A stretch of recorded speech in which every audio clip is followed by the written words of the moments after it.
Hello friends, स्वागत है आपका अपने YouTube channel the age of science में। आज हम इस वीडियो में केमिस्ट्री के 20 ऑब्जेक्टिव टाइप क्वेश्चन कराएंगे जो टीजीटी और पीजीटी एग्ज़ाम के लिए होंगे। इन क्वेश्चंस का जो स्टैंडर्ड है वो इंटरमीडिएट है, यानी कि ये क्वेश्चन आपको इंटरमीडिएट के सिलेबस से देखने के लिए मिलेंगे। तो आइए चलिए आज का वीडियो स्टार्ट करते हैं। वीडियो स्टार्ट करने से पहले हाँ एक बात और, आप लोग प्लीज़ एक पेन और एक नोटबुक बुक लेके बैठिए, जिससे इसमें प्रयुक्त होने वाले फैक्ट्स को आप नोट कर पाएँ। ये जो सीरीज़ हमारी चल रही है, इस सीरीज़ में आपको 20 क्वेश्चन प्रतिदिन मिलते हैं और इन 20 क्वेश्चंस की सीरीज़ 20 करके ये 1000 क्वेश्चन हम कंप्लीट कर लेंगे। और हमें आशा है कि ये जो आपका एग्ज़ाम होने वाला है वो एग्ज़ाम आपको इन्हीं क्वेश्चन से मिल जाएगा, क्योंकि हम प्रीवियस ईयर में आए हुए क्वेश्चंस को यूज़ कर रहे हैं, अपनी वीडियो में वही क्वेश्चन डाल रहे हैं। तो आइए वीडियो स्टार्ट करते हैं। हमारा पहला क्वेश्चन आपकी स्क्रीन पर है। The total number of atoms in 8.5 gram of NH3 is, मतलब कितने एटम होंगे 8.5 ग्राम NH3 में। तो अगर हम यहाँ नंबर ऑफ एटम्स निकालते हैं तो क्या करेंगे, पहले उसके लिए आपको निकालने पड़ेंगे मोल्स। किसके मोल्स निकालने पड़ेंगे? NH3 के मोल्स निकालने पड़ेंगे। मोल्स ऑफ, यानी कि अगर हम मोल्स निकालते हैं किसके? NH3 के, तो मोल्स इज इक्वल टू क्या होता है? मोल्स इज इक्वल टू होता है मास अपॉन मोलर मास। तो मास कितना दिया हुआ है आपको? 8.5 ग्राम दिया हुआ है। और मोलर मास कितना होता है NH3 का? NH3 का मोलर मास निकाल लेंगे, मोलिकुलर मास होता है 17। तो इससे इसको डिवाइड करेंगे, क्या आ जाएगा? 0.5 यहाँ से आ जाएगा। अब हमें क्या निकालना है? Number of atoms. क्या निकालना है? Number of atoms. Number of atoms, number of atoms. अगर हमें नंबर ऑफ एटम्स निकालने हैं, ठीक है, तो यहाँ से क्या लेंगे? 0.5 और कितने हाइड्रोजन एटम है? 3 हैं। और इसको किससे? एवोगैड्रो नंबर से मल्टीप्लाई कर देंगे। 6.022 इंटू 10 टू पावर 10 की पावर कितना हो जाएगा? 23।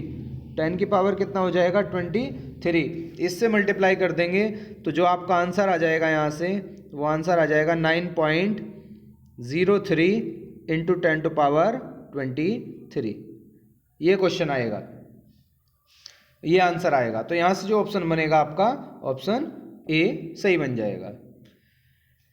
Next question, question number 2। Question number 2 में कह रहा है the empirical formula of sucrose, यानी कि सुक्रोज का इम्पेरिकल फॉर्मूला क्या होगा। देखिए, हमारा जो वीडियो चलता है नॉन स्टॉप चलता है, वीडियो के बीच में हम कोई भी बात नहीं करते, बस एक ही बात होगी, काहे की केमिस्ट्री की बात होगी, बस एक ही चीज़ की बात करते हैं, हम अपने क्वेश्चन के बारे में बात करते हैं। इसलिए जो आप वीडियो देखते हैं तो आपको 20 क्वेश्चन में भी लगभग 25-30 मिनट का टाइम लग जाता है, क्योंकि हम एक्स्ट्रा फैक्ट के साथ क्वेश्चंस को सॉल्व करते हैं। देखिए यहाँ क्या है, इम्पेरिकल फॉर्मूला देखना है तो आप लोगों को बता दें कि जो सुक्रोज होती है, क्या होती है? सुक्रोज जो होती है उसका इम्पेरिकल फॉर्मूला, कौन सा फॉर्मूला? इम्पेरिकल फॉर्मूला और मोलिकुलर फॉर्मूला एक जैसा होता है। तो आप लोगों को देखिए इसमें से कौन सा सुक्रोज का फॉर्मूला है। सुक्रोज का फॉर्मूला यहाँ होगा C12H22O11, यही आपका करेक्ट आंसर होगा। क्वेश्चन नंबर 3 आपकी स्क्रीन पर ये रहा। 1 mole of calcium phosphide on reaction with excess of water gives, यानी कि 1 मोल कैल्शियम फोस्फाइड को हम अगर हीट करेंगे, वाटर के साथ रिएक्ट कराएंगे तो आपको क्या मिलेगा। पहला बोल रहा है 1 mole of phosphine, 2 moles of phosphoric acid, 2 moles of phosphine, 1 mole of phosphorus penta oxide. तो रिएक्शन का क्वेश्चन है, हम यहाँ से रिएक्शन करते हैं, थोड़ा स्पेस बनाते हैं। क्या किसको हीट किया जा रहा था? कैल्शियम फोस्फाइड को हीट किया जा रहा था। कैल्शियम फोस्फाइड का फॉर्मूला होता है Ca3P2, P2। इसकी रिएक्शन किससे कराई जा रही थी? वाटर से कराई जा रही थी, तो 6H2O लेते हैं इस रिएक्शन में, ठीक है। और यहाँ से क्या बनेगा? यहाँ से बनता है 2PH3, यानी कि फोस्फाइन का मेथड ऑफ प्रिपरेशन में यूज़ किया जाता है, यानी कि उसका मेथड है ये 3CaOH का होल ट्वाइस। लेकिन CaOH का होल ट्वाइस का तो कहीं जिक्र ही नहीं है।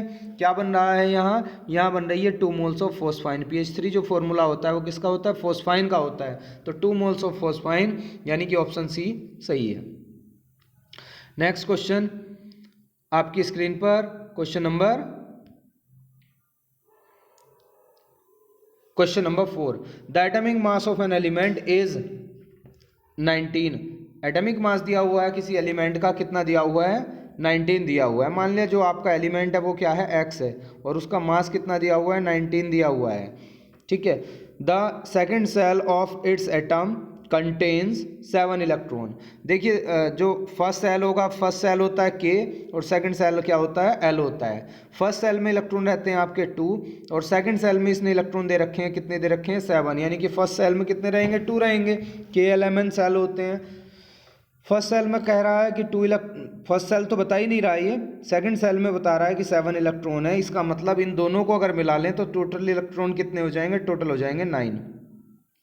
अब किसी भी एटम में, किसी भी एलिमेंट में जितने प्रोटॉन होते हैं उतने ही क्या होते हैं? इलेक्ट्रॉन होते हैं। इसका मतलब इसका जो एटॉमिक नंबर हो गया वो क्या हो गया? 9 हो गया। और एटॉमिक नंबर 9 हो गया तो इसमें प्रोटॉन भी कितने हो गए? 9 हो गए हैं। यहाँ से प्रोटॉन और इलेक्ट्रॉन की जो संख्या रहती है किसी भी एटम में वो सिमिलर रहती है। नेक्स्ट क्वेश्चन पर चलते हैं, क्वेश्चन नंबर 5। क्वेश्चन नंबर 5 आपका फिर से हाइड्रोजन स्पेक्ट्रम से लिया गया है। कल की वीडियो में भी हमारा एक क्वेश्चन हाइड्रोजन स्पेक्ट्रम से था। क्या बोल रहा है? The spectral line in hydrogen atom obtained when the electron jumps from n5 n is equal to 5 to n is equal to 2। देखिए बेटा, जो भी कम वाली वैल्यू होती है हमेशा वो किसकी वैल्यू होती है? n1 की, और जो ज़्यादा वाली वैल्यू होती है वो होती है n2 की। ये ध्यान रखिए हमेशा, यानी कि n1 is less than n2। सारे केसेस में यही रहता है कि n1 की वैल्यू क्या होती है? कम रहती है n2 से। अब यहाँ कह रहा है कि अगर n1 की वैल्यू 2 है, n2 की वैल्यू 5 है, तो स्पेक्ट्रल लाइन जो होगी वो कौन सी सीरीज को शो करेगी? तो बता दें आपको कि जो n1 होता है, अगर n1 की बात करते हैं हम, अगर n1 होगा, n1 1 होगा तो क्या होगा? n1 1 होगा तो सीरीज हो जाएगी लाइमन। n1 2 होगा तो सीरीज हो जाएगी बामर। n1 3 हो जाएगा तो पास्चन, n1 4 हो जाएगा तो ब्रैकेट, n1 5 हो जाएगा तो फुंड। तो यहाँ क्या है? n1 की वैल्यू 2 है तो किसके साथ जाएगा? ब्रैकेट के साथ जाएगा, ठीक है। Next question, question number 6। Which of the following orbitals does not make sense? मतलब कौन सा ऐसा ऑर्बिटल है जिसका सेंस नहीं है, मतलब जो आपने नहीं पढ़ा। देखो आपने 6s पढ़ा हुआ होगा, बिल्कुल आप वाउ प्रिंसिपल जब पढ़ा होगा उसमें 6s आया होगा, 2p 3p भी आया होगा और 4f भी आया होगा। अगर बात करते हैं 2d की तो 2d होता ही नहीं है। कौन कौन होते हैं? 3d से स्टार्ट होता है, 3d 4d 5d 6d ये होते हैं। अगर f की बात करते हैं तो f आपके दो तरह के होते हैं, बस कौन से होते हैं? 4f होता है और 5f होता है। अगर हम p की बात करते हैं तो p 2 से लेके 2p से लेके कहाँ तक होता है? 2p से 7p तक आपको मिल जाता है। अगर s की बात करते हैं तो 1s से लेके कहाँ तक मिलता है आपको? 7s से s तक आपको मिल जाता है। तो ये सब चीज़ें जो हैं इनका सेंस है, लेकिन 2d का कोई सेंस नहीं है। क्वेश्चन नंबर 7 स्क्रीन पर आपकी, presence of 3 unpaired electrons in phosphorus atom can be explain by, यानी कि फॉस्फोरस एटम जो होता है उसमें 3 इलेक्ट्रॉन्स की प्रेजेंस को किसके द्वारा बताया जा सकता है? तो देखिए जो P है, P का आपको पता है एटॉमिक नंबर होता है 15, और कॉन्फ़िगरेशन क्या हो जाएगा? 1s2 2s2 2p6 3s2 3p3 3p3 ये रहेगा। तो इसके लिए क्या करेंगे, हम ऑर्बिटल बना लेंगे। ये हमने ऑर्बिटल बना लिया और ऑर्बिटल बना के सब में एक एक इलेक्ट्रॉन को दर्शाएंगे, और ये दर्शाएंगे तो बस यही पूछ रहा है ये कौन सा किसके द्वारा हो रहा है। तो ये किसके द्वारा हो रहा है, ये हो रहा है हुंड के रूल के द्वारा। आंसर क्या रहेगा आपका, हुंड रूल रहेगा। हुंड ने ही कहा था कि जब तक प्रत्येक ऑर्बिटल में एक एक अनपेयर्ड इलेक्ट्रॉन ना आ जाए तब तक पेयरिंग नहीं होती। चलिए next question, question number 8। The one electron species having ionization energy of 54.4 electron volt. मतलब ऐसी स्पीसीज छांटनी है यहाँ से जिसकी एनर्जी क्या हो, इतनी हो। तो देखिए आयोनाइजेशन एनर्जी का मतलब आई का जो फॉर्मूला होता है, आई के फॉर्मूले की बात करते हैं तो आई का फॉर्मूला कितना क्या होता है, यहाँ होता है 13.6 Z square upon n square, और किस में होता है, इलेक्ट्रॉन वोल्ट में होता है। देखिए इसने अब क्या कहा है, इसने कहा कि एक इलेक्ट्रॉन यानी कि जिनमें एक इलेक्ट्रॉन हो, तो एन का मतलब यहाँ इलेक्ट्रॉन ही था, तो इसकी जगह क्या रख देंगे हम, 1 रख देंगे।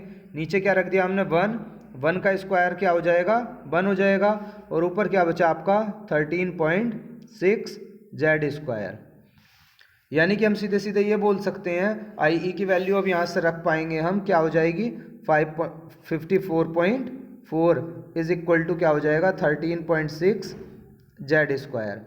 तो आप यहाँ से जब जेड की वैल्यू निकालेंगे, क्या निकालेंगे यहाँ से जेड की वैल्यू, तो Z square is equal to क्या आ जाएगा, Z square is equal to आ जाएगा 4 और जेड इक्वल टू क्या आ जाएगा 2। अब ये जेड था क्या, जेड था एटॉमिक नंबर, यानी कि जेड एटॉमिक नंबर 2 आ गया, तो इसमें से देख सकते हैं कि किसका एटॉमिक नंबर 2 होगा। तो 2 एटॉमिक नंबर किसका होता है, 2 एटॉमिक नंबर होता है He का। तो आंसर आ जाएगा आपका He, यानी कि B option. Next question screen पर आपकी, effective magnetic moment of Sc3 positive ion is. देखिए बच्चे पूछ रहा है कि जो Sc स्कैंडियम पर 3 पॉजिटिव आता है उसका मैग्नेटिक मोमेंट क्या होता है। तो सबसे पहले तो हम क्या करें, Sc का एटॉमिक नंबर होता है 21, इसका कॉन्फ़िगरेशन लिख लें, क्या हो जाएगा 1s2 2s2 2p6 3s2 3p6 3p6, बस इतना ही हो जाएगा, क्योंकि आगे आपका क्या आना चाहिए था 4s2 3d1 ये और आता, लेकिन ये क्या होगा, ये आएगा नहीं, क्योंकि इस पर चार्ज क्या आ गया 3 पॉजिटिव आ गया है। जब इस पर चार्ज 3 पॉजिटिव आ जाएगा तो ये वाले इलेक्ट्रॉन यहाँ से खत्म हो जाएंगे। अब पूछा क्या जा रहा है, पूछा यहाँ से ये जा रहा है कि इसका मैग्नेटिक मोमेंट क्या होगा। तो मैग्नेटिक मोमेंट के लिए पहले इसके लिए अनपेयर्ड इलेक्ट्रॉन निकाल लें। अनपेयर्ड इलेक्ट्रॉन को बोलते हैं एन, और एन की जो संख्या आ गई वो क्या आ गई 0। तो इसका जो मैग्नेटिक मोमेंट रहेगा mu is equal to formula होता है √n+2। किसका, मैग्नेटिक मोमेंट का। यूनिट होती है bm मतलब बोर मैग्नेटॉन। तो देखिए जब n की वैल्यू 0 हो गई तो पूरे म्यू की वैल्यू ही क्या हो जाएगी आपकी 0 हो जाएगी। जब हम यहाँ से म्यू निकालेंगे, म्यू मतलब मैग्नेटिक मोमेंट, तो उसकी वैल्यू भी 0 हो जाएगी। अब जब वैल्यू 0 हो जाएगी तो आंसर आपका यहाँ से बी सही हो जाएगा। क्वेश्चन नंबर 10 स्क्रीन पर आपकी, which of the following properties generally decreases along a period. देखिए पीरियड क्या होता है और ग्रुप क्या होता है पहले ये बता दें। देखो जो आपकी ऐसे करके क्या होती हैं, रो होती हैं, रो को क्या बोला जाता है, पीरियड बोला जाता है। और जो आपके ऐसे करके कॉलम होते हैं, इन कॉलम को क्या बोला जाता है, इन कॉलम को बोला जाता है ग्रुप। तो आपसे ये पूछ रहा है कि पीरियड में क्या चीज़ ऐसी, कौन सी प्रॉपर्टी ऐसी होगी जो डिक्रीज होगी। देखिए यहाँ से अगर एटॉमिक वॉल्यूम की बात करते हैं तो ये पीरियड में क्या होता है, इंक्रीज होता है, यानी कि लेफ्ट टू राइट क्या होता है, ये इंक्रीज होता है। आयोनाइजेशन एंथैल्पी भी इंक्रीज होती है, निगेटिव इलेक्ट्रॉन गेन एंथैल्पी भी क्या होती है, इंक्रीज होती है। लेफ्ट टू राइट, जो भी चीज़ लेफ्ट टू राइट इंक्रीज हो रही है, सपोज दैट ये लेफ्ट टू राइट है और क्या हो रही है, इंक्रीज हो रही है, तो टॉप टू बॉटम डिक्रीज होती है। कोई भी चीज़ ऐसी नहीं होती, कोई भी प्रॉपर्टी ऐसी नहीं होती कि लेफ्ट टू राइट भी इंक्रीज हो रही है और टॉप टू बॉटम भी इंक्रीज ही होगी, मतलब अपोजिट होता है। ये सारी चीज़ें लेफ्ट टू राइट क्या हो रही हैं, इंक्रीज हो रही हैं, तो टॉप टू बॉटम डिक्रीज होंगी। लेकिन क्वेश्चन में पूछा जा रहा है लेफ्ट टू राइट डिक्रीज क्या हो रही होगी, तो वो हो रहा होगा आपका एटॉमिक साइज। एटॉमिक साइज ऊपर से नीचे जाने पे क्या होता है, बढ़ता है, क्योंकि नंबर ऑफ सेल्स इंक्रीज होते जाते हैं, इसीलिए बढ़ता चला जाता है। तो आपका जो आंसर आएगा यहाँ से वो क्या आ जाएगा, atomic size, option A. Next question, which of the following oxide is most acidic. इसमें पूछा जा रहा है कि सबसे ज़्यादा एसिडिक कौन सा है, मोस्ट एसिडिक इसमें कौन सा है, मोस्ट एसिडिक पूछा जा रहा है। तो यहाँ से याद रखिए मोस्ट एसिडिक आपका कौन सा है, BeO, ये बेरिलियम ऑक्साइड, ये क्या है आपका मोस्ट एसिडिक है। नेक्स्ट क्वेश्चन, क्वेश्चन स्क्रीन पर है, द रिसेंटली डिस्कवर्ड एलिमेंट मिथेरियम, जिसका एटॉमिक नंबर 104 है, ये किससे बिलोंग करता है, किससे बिलोंग करता है। तो यहाँ से जो आपका 12वां क्वेश्चन है, इसमें बताना है किससे बिलोंग करता है। ठीक है, तो ये एलिमेंट आपका P ब्लॉक से बिलोंग करता है। किससे करता है, P ब्लॉक से। अगर 108 की बात करेंगे, इससे पीछे का जो एलिमेंट होगा, तो ये कहाँ जाएगा, ये D ब्लॉक में जाएगा। 109 की बात करते हैं, कहाँ से, 109 से 1118 तक, ये सारे कहाँ होते हैं, ये होते हैं आपके P ब्लॉक में। अच्छा, यहाँ से और चीज़ें बताते हैं कुछ जरा। जो S ब्लॉक एलिमेंट होते हैं, S ब्लॉक एलिमेंट कौन कौन से ग्रुप में होते हैं, अगर ये बताएं तो पहले और दूसरे में।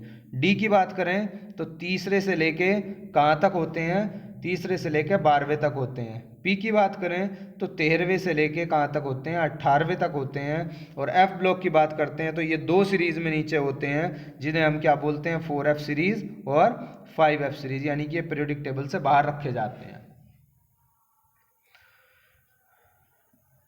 Next question, how many electrons are used in the bond formation of N2 molecule, यानी कि नाइट्रोजन मोलिक्यूल का जो बॉन्ड फॉर्मेशन हुआ है उसमें कितने इलेक्ट्रॉन यूज हुए हैं। तो देखिए, जब नाइट्रोजन मोलिक्यूल का बॉन्ड फॉर्मेशन होता है तो इलेक्ट्रॉन जो यूज होते हैं वो कितने होते हैं, एक्चुअली इन दोनों के बीच में कैसा बॉन्ड होता है, ट्रिपल बॉन्ड होता है।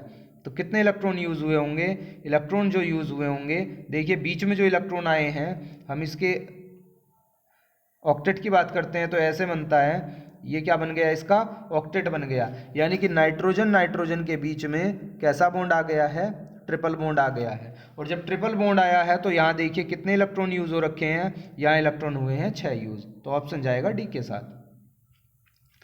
नेक्स्ट क्वेश्चन कह रहा है नाइट्रिक ऑक्साइड इज अनस्टेबल। जो आपका नाइट्रिक ऑक्साइड होता है वो अनस्टेबल होता है, उसका कारण क्या है, कारण बताना है। देखिए पहले में क्या बोल रहा है कि it is an electron deficient molecule, next बोल रहा है it is an odd electron molecule, and last one is it is an electron rich molecule. मतलब क्या कारण है, क्यों अनस्टेबल है। तो देखिए जो नाइट्रिक ऑक्साइड होता है, नाइट्रिक ऑक्साइड का फॉर्मूला क्या होता है, NO।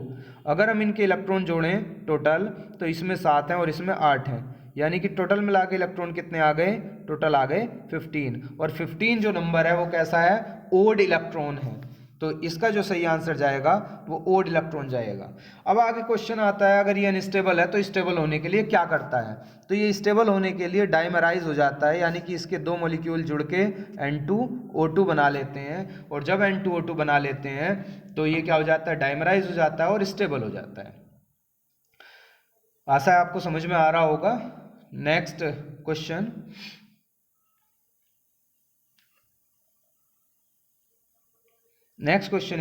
स्क्रीन पर है, the last element of the P block in 6 period is represented by the outer most electronic configuration.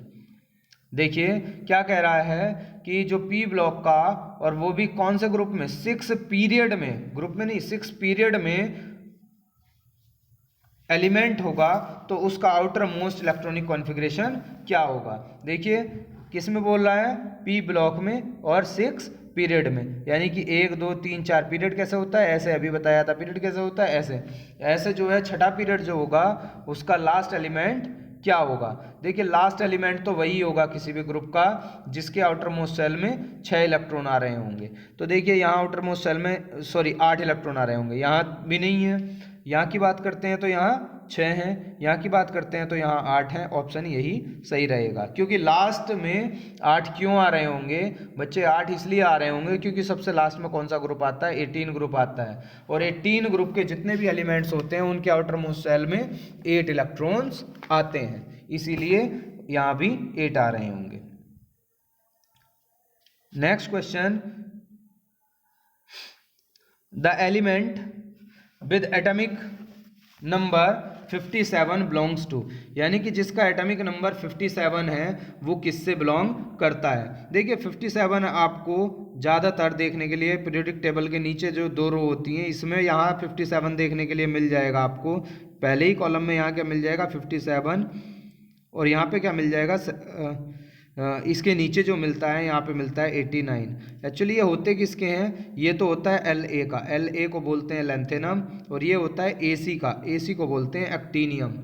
ये दोनों के दोनों ही डी ब्लॉक एलिमेंट्स हैं, दोनों के दोनों डी ब्लॉक एलिमेंट्स हैं। ऐसा मत सोचिए कि मैंने नीचे यहाँ बता दिए तो ये एफ ब्लॉक एलिमेंट होंगे, क्योंकि अभी थोड़ी देर पहले बोला था कि नीचे एफ ब्लॉक एलिमेंट रखे होते हैं। एक्चुअली इनको लैंथेनाइड्स इसलिए बोलते हैं क्योंकि लैंथेनम के बाद ये सीरीज शुरू होती है। एक्टेनॉइड्स इसलिए बोलते हैं क्योंकि ये एक्टेनॉइड के बाद सीरीज शुरू होती है। यहाँ पर जो एलिमेंट्स होते हैं, कितने एलिमेंट होते हैं फिर 14 इसमें होते हैं, 14 इसमें होते हैं। इससे अगला जो 58 एलिमेंट होगा, सीरियम जिसका नाम है, वो क्या होता है, वो एफ ब्लॉक एलिमेंट होता है। तो यहां आंसर जाएगा डी के साथ। Next question, the elements with atomic numbers 35 53 and 85 all are. देखिए ये किसके हैं, जैसे हम 35 की बात करते हैं तो हम कॉन्फ़िगरेशन लिख के देख सकते हैं बच्चे, अगर आपको ऐसे याद नहीं आ रहा तो क्या हो जाएगा 2 8 18, और इसके बाद कितना बचता है 35 करने के लिए, ये किसका हो गया 10 2 और 8 10 8 28 18 28, और क्या आ जाएगा आगे 7, क्या आ गया यहाँ 7 और आ गया है, और 7 आ गया है तो 7 से क्या पता लग रहा है किसके आउटर मोस्ट सेल में होते हैं 7 इलेक्ट्रॉन, हेलोजन के आउटर मोस्ट सेल में होते हैं। हेलोजन कौन से ग्रुप में रखे जाते हैं, 17th ग्रुप में रखे जाते हैं, इनर्ट गैसेस से पहले रखे जाते हैं। कौन कौन से होते हैं, F होता है, Cl होता है, Br होता है और I होता है। ये क्या होते हैं, एक और होता है नीचे At। अगर यहाँ हम 35 की बात करें तो 35 Br का होता है, 53 I का होता है और At का 85 होता है। क्लोरीन का 17 एटॉमिक नंबर होता है और फ्लोरीन का 9 एटॉमिक नंबर होता है। क्वेश्चन नंबर 18 अच्छा क्वेश्चन है। Question number 18 states of matter से लिया गया है। द वैन फोर वॉल्स नहीं है, ये वंडरवॉल है। ये क्या होगा यहाँ, ये होगा वैंडरवाल। क्या होगा यहाँ पर वैंडरवाल। वैंडरवाल इक्वेशन अकाउंट्स फॉर, ठीक है, किसके लिए होती है ये, तो पहला है the intermolecular forces only, the actual volume of the molecules only, both intermolecular forces and molecular volume, neither intermolecular forces और नॉर वॉल्यूम। इसका जो आंसर जाएगा वो सी के साथ जाएगा। किसके लिए ये होती है, intermolecular forces and molecular volume के लिए। अच्छा क्वेश्चन आ जाता है यहाँ से वंडरवाल इक्वेशन होती क्या है, तो वंडरवाल इक्वेशन भी आप नोट कर लीजिए क्या होती है। वंडरवाल इक्वेशन होती है P plus A upon V square V minus B is equal to RT। ये आपकी क्या होती है, ये आपकी होती है van der Waals gas equation. Next question, second last question video का। When the temperature is increase surface tension of water, मतलब सरफेस टेंशन क्या होगा अगर हमने क्या किया, टेम्परेचर को इंक्रीज कर दिया तो वाटर का सरफेस टेंशन क्या होगा। एक्चुअली वाटर का याद रखिएगा, वाटर का सरफेस टेंशन क्या हो जाता है, डिक्रीज हो जाता है। लास्ट क्वेश्चन, लास्ट क्वेश्चन में कह रहा है the quantum number for the outermost electron of an element are given below. n is equal to 2, l is equal to 0, ये यहाँ स्मॉल n होना चाहिए बच्चे, इसका मतलब होता है प्रिंसिपल क्वांटम नंबर, l मतलब azimuthal quantum number, m magnetic quantum number and s spin quantum number. देखिए वैल्यू किस किस की दी हुई है, आपको n दिया गया है 2, l दिया गया है 0 और m दिया गया है 0, s दिया गया है +12। अब देखिए l की वैल्यू 0 किसके लिए होती है, s ऑर्बिटल के लिए होती है, तो इसका मतलब s ऑर्बिटल रहा होगा। ठीक है, l की वैल्यू अगर 0 है तो किसके लिए होती है, ये s ऑर्बिटल के लिए। किस किस के लिए, कैसे कैसे होती है, s के लिए होती है 0, p के लिए होती है 1, d के लिए होती है 2 और f के लिए होती है 3। f के लिए कितनी होती है 3, किसकी वैल्यू, l की वैल्यू। तो यहाँ से बन गया ऑर्बिटल कौन सा रहा होगा, s रहा होगा। और देखिए s की वैल्यू क्या है, +12 है, यानी कि इलेक्ट्रॉन जो रहा होगा, जब +12 वैल्यू रहती है तो ऑर्बिटल में इलेक्ट्रॉन का स्पिन ऊपर को होता है, यानी कि ऑर्बिटल में एक ही इलेक्ट्रॉन होता है। तो यहाँ से एक चीज़ पता लग गई, s रहा होगा और s के पहले क्या रहा होगा, 2 रहा होगा, क्योंकि यहाँ पर क्या है 2 है और एक ही इलेक्ट्रॉन इसमें रहा होगा। तो हम देख लेंगे 2s1 किसका होता है, 2s1 किसका यहाँ से रहेगा। देखिए हाइड्रोजन का तो है नहीं, हाइड्रोजन का क्या होता है 1s1 होता है। लिथियम की बात करते हैं तो इसका 1s2 2s1 होता है, यानी कि ऑप्शन जो रहेगा आपका यहाँ से बी सही होगा। ठीक है, आशा है आपको वीडियो पसंद आया होगा। कमेंट करके बताइए आपको वीडियो कैसा लगा। नेक्स्ट वीडियो आपको कल मिलेगा टीजीटी का ही। तब तक के लिए नमस्कार, आदाब, सत श्री अकाल, जय हिंद, जय भारत।